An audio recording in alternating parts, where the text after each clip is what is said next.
Rick and Morty present The Flesh Curtains. We start out with Rick telling Morty surprisingly honestly that he's wallowing in the past. Morty cares about him enough to feel sorry for him right away and asks, "Oh geez, Rick, how come?"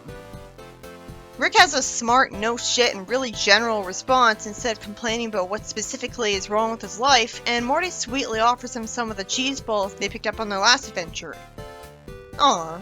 He refuses to eat them because of what they actually are, and what they actually are is needlessly gross.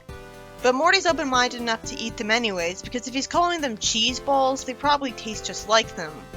So he just likes how they taste. I'd expect Rick to be the one to eat weird alien stuff, while Morty would be the simpleton getting caught up in the superficial.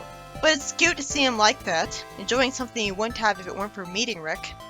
Morty asks what something is, and Rick says it's a tablet with a documentary on it about his old band. Sadly, Morty doesn't lampshade how terrible the name of his band was. That's pretty polite.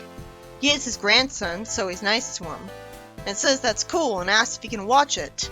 I guess he'll say no because it's a downer. Surprisingly, he agrees instead of just watching it himself, and says he just maxed out on nostalgia anyways and is gonna sit here and drink himself to death.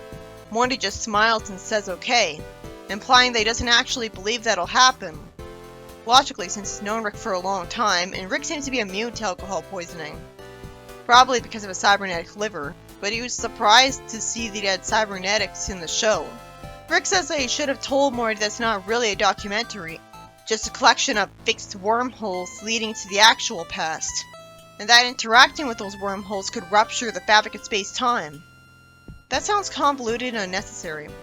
If the fate of the universe is at stake, it doesn't make sense that you dumb it down for him. But he doesn't care. Rick falls asleep, and Morty lampshades that it's hard to believe Rick was in a band, and then justifies that elderly people have done a lot in life we don't know. In the documentary, after I see that the lyrics to their song is perfectly in character for Rick to come up with, which helps to make up for the whole padding and cliche feeling of him being in a band at all. They're told they suck, and Rick just says the people around them don't know about rock and roll. Rick compliments Squanchy on his drum solo. At least he's being nice.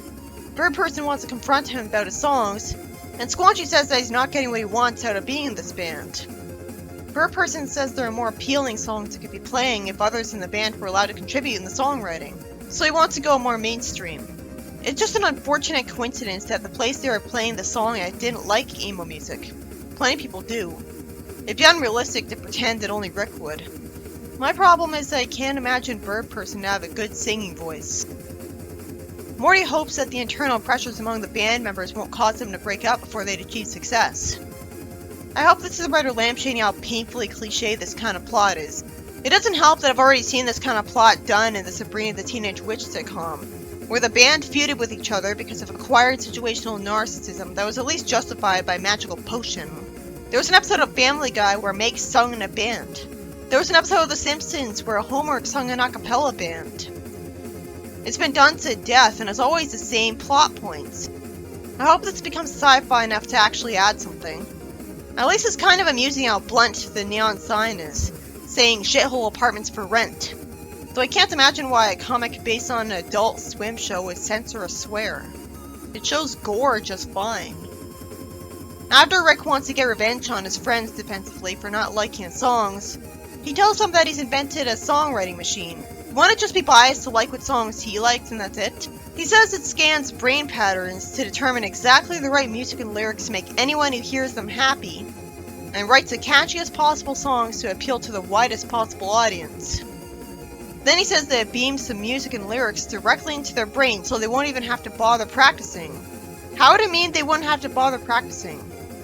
If they're playing their own music anyways at the concerts, then how would people be able to hear the music that's beamed into their heads over the music that's playing right in front of them? They'd have to just be standing there for it to work. And predictably, the machine just plays a song that's already been done before instead of making up a new one. So that obviously can't work for their band, because they'd be playing copyrighted music they don't own, unless they get away with it by playing it in planets where people aren't familiar with those songs. Rick happily expects Bird Person to apologize, and Bird Person says he's written a song that expresses his feelings about his home planet. Rick tells him to forget it because the machine's going to give them all the hits they could ever want. You mean by beaming a different song to every audience member? Won't they be confused and off-put that the lip syncing of the band and the instruments won't match? Since I actually read the Bird Person story before this, I can't help but feel sorry for Bird Person here because I know he had it rough. It's nice of Morty to enjoy the song he's hearing, which is All-Star. That's interesting because you'd expect Rick's favorite song to be an emo song at this point. And he's old, so it can't have nostalgia for him. Predictably, his machine works and makes Squanchy happy. I liked whenever I could figure out what the word squanch meant in context.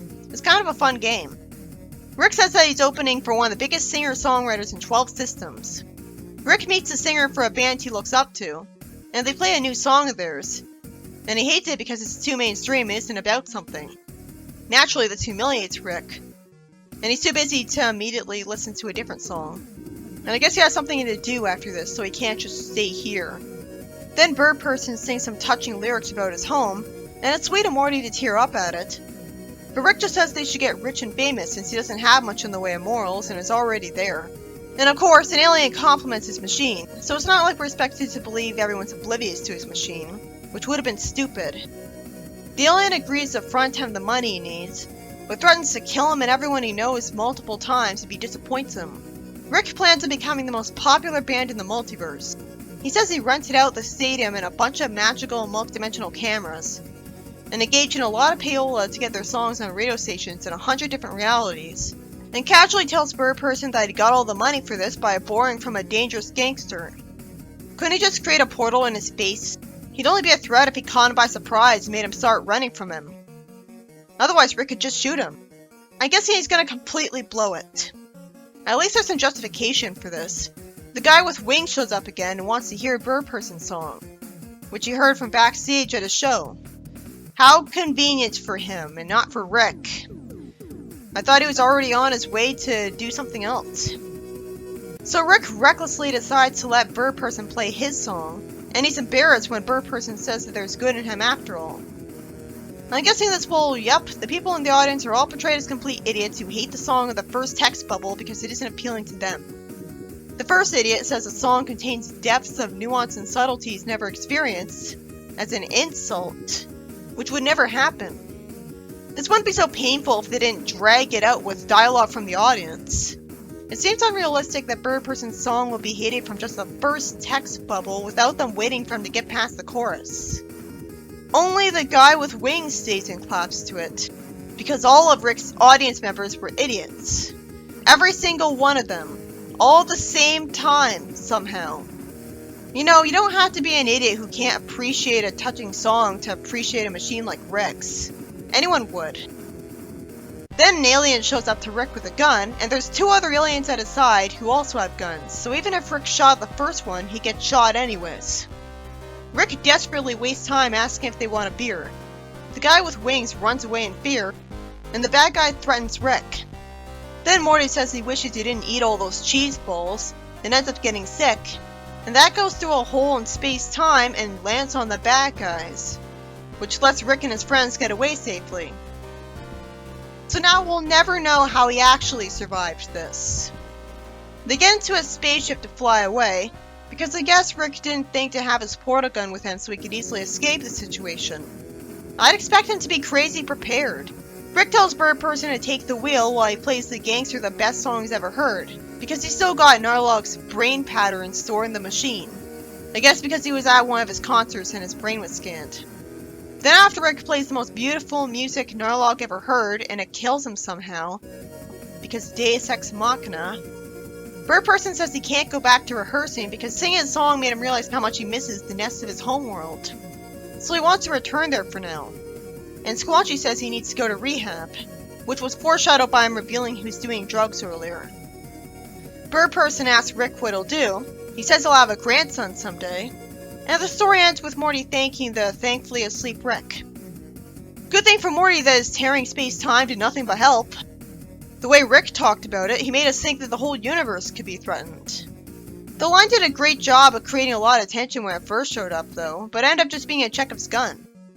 This story was about explaining why Rick and his old friends decided to part ways. They started a band together of all things, which led to Squanchy needing to go to rehab and Bird Person becoming homesick after writing a song about it. At least there was some sci-fi in it that mattered, because Rick made a machine that makes everyone around him hear music that caters to them and writes lyrics for him. And the comeuppance he gets for cheating like this is that when he's motivated to let Bird Person play the song he wants to try to impress his idol, the entitled audience he ended up with hates it right away because it's not their favorite songs. You'd think that a lot of them would stay. It makes sense if the song was one of Rick's songs. Instead, every single one of them got a refund after hearing a touching song about homesickness instead of an emo song calling back to what Rick originally wanted to play, which ends up being completely cast away. So a gangster wants to kill Rick. Sure, it missed the appeal and gimmick of the band, but you'd think most of them would at least stay until the second verse is done out of curiosity to see what all the lyrics are. The story has way too low an opinion of most music listeners and seems close-minded. I guess it was trying to make a joke at their expense, but it came off as too bitter. So Rick got a gangster to pay for renting out a stadium and broadcasting the song to tons of people, and when he inevitably disappointed him, which was inevitable because he's not in a band anymore in the present, the gangster ends up going after them in a spaceship of his own and getting killed by a Deus Ex Machina, Rick's machine. So instead of the story being about punishing Rick for making the machine, he gets punished because he didn't use the machine, and he saves the day because he does use it. It's too bad they established the thing where Morty could interact with the documentary, because now we'll never know how Rick actually escaped the gangsters, which he must have done in the first place, or he wouldn't have survived up to now.